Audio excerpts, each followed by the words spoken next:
Going now into our local ports, there is a petition by the Manila North Harbour Port Incorporated to impose a 37.45% increase in cargo handling tariff. This move has naturally angered various port user groups in the country. Here's our news correspondent Ian Ardiente with the story. The Philippine Ports Authority is now finding a situation in their hands, with the filing of the Manila North Harbour Port Incorporated of a petition for a 37.45% increase in cargo handling fees. The Philippine Liner Shipping Association has also filed a 13-page position paper objecting to the position. According to the position paper, the excessive increase in cargo handling rates would translate to a 12.37% increase in freight rate, which the shipping lines will be forced to pass on to shippers. This would in turn translate into higher costs of goods and services for the general consumers. The president of the Philippine Liner Shipping Association, Mr. Sulficio Tagud Jr., is suggesting to the Manila Port Authority to submit a cost-benefit or cost-effective analysis of the North Harbour Development Project. The association is also urging the Philippine Port Authority to consider the Manila Port Authority as a public utility where shipping lines fall under.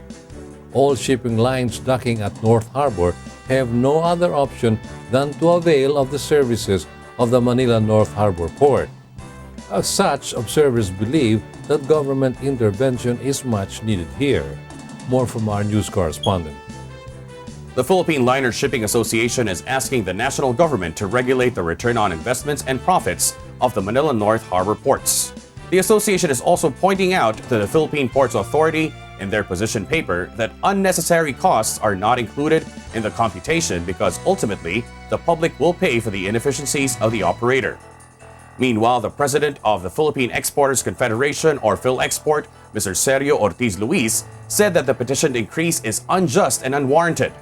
Rather than increase its costs, the Manila North Harbour Port should in fact cut the cost because domestic trade and port stakeholders have no choice but to avail of its services. Ortiz Luis asked the Philippine Port Authorities, or PPA, to defer action on the petition until President Duterte has named the full complement of PPA officials. The Philippine Liner Shipping Association's share on total volume carried at the North Harbour is equivalent to 86%. Should the increased petition be carried out, there will be an additional stevedoring cost of 118.78 billion pesos shared by the association members.